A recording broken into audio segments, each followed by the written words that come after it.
आज रायबरेली में योगी आदित्यनाथ का एक भव्य जनसभा संबोधन था, जिसमें जन विश्वास यात्रा का समापन भी था। और उस भव्य कार्यक्रम में पहले से ही कांग्रेस के बागी विधायक के रूप में जाने जाते थे राकेश सिंह, जो हरचंदपुर से विधायक भी हैं। कहा जाता था कि पहले ही भाजपाई हैं, लेकिन आज औपचारिक रूप से वो भाजपा में शामिल हुए। मुख्यमंत्री योगी आदित्यनाथ ने खुद उन्हें भाजपा का जो अंगोछा था वो पहनाकर और शाल देकर उन्होंने भाजपा में शामिल होने का ऐलान किया, औपचारिक घोषणा की। इस तरह से उन्होंने इनके पूरे क्षेत्र में रामायण के होने का भी, अखंड रामायण पाठ का होने का भी जिक्र उन्होंने किया। आज हमारे साथ राकेश सिंह हैं, जो हरचंदपुर से विधायक हैं, औपचारिक रूप से भाजपा में शामिल भी हुए हैं। आइए जानते हैं कि आज औपचारिक रूप से शामिल हुए हैं, लेकिन कब से मन से भाजपा में थे? सर जी, औपचारिक रूप से आज भाजपा में शामिल हुए हैं, लेकिन क्या बताएंगे कि भाजपा में कब से मन से? देखिए, मैं भारतीय जनता पार्टी में कब से तो नहीं था, लेकिन मैं सही बात जो होती थी उसको कह देता था। क्योंकि कांग्रेस जो अब कहने लगे कि राम कभी पैदा ही नहीं हुए थे, तो इसको मानने वाली बात है। अगर वो सऊदी अरब के बादशाह को बुलाएं जो है बनारस, और वहाँ चाहें कि मंदिरों को काली चादर से ढकवा दिया जाए और पुजारी से कह दिया जाए कि इसकी घंटी की आवाज़ में इनको सुनाई पड़े, ऐसी कांग्रेस में रहना चाहिए? आप बताइए। ये तो दुर्भाग्य था रायबरेली का, जो रायबरेली वाले इतने दिन तक झेले इसको।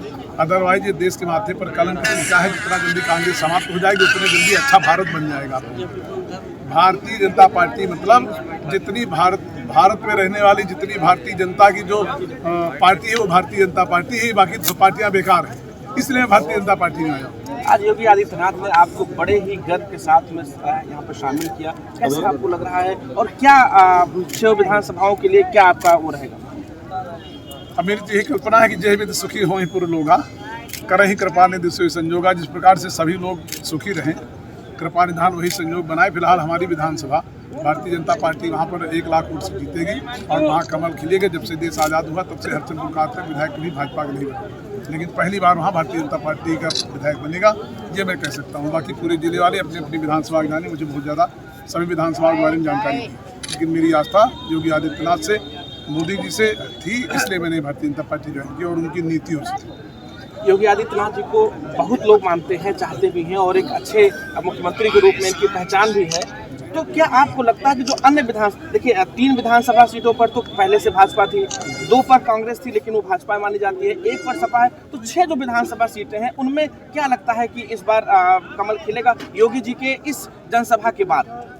मैंने बताया ना कि मैं अपनी विधानसभा की गारंटी तो लेता हूँ। कोई भी विधायक दूसरी विधानसभा की अगर बात करता है तो वो खाली मीडिया में बोल तो सकता है, लेकिन सत्यता उसको पता नहीं होती। सही बात यही कि भारतीय जनता पार्टी के पक्ष में पूरा जनमानस है, पूरे प्रदेश का, पूरे देश का, वो इसलिए कि वो देश हित में काम कर रहे हैं। इसलिए से मैं कह सकता हूँ कि सभी विधानसभाओं में भारतीय जनता पार्टी के ही विधायक बनेंगे, लेकिन मैं अपनी विधानसभा गारंटी लेता हूँ कि वहाँ 100% बनेगा।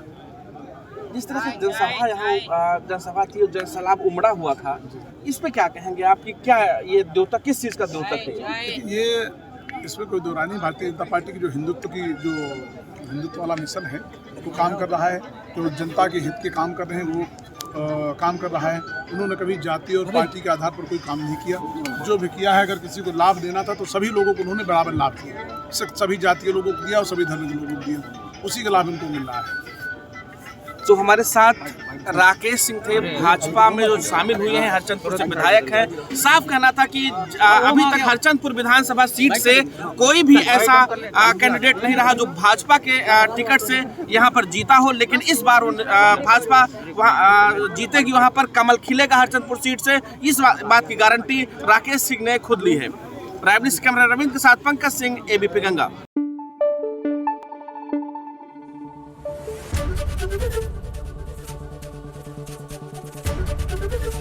एबीपी गंगा, खबर आपकी, जुबान आपकी।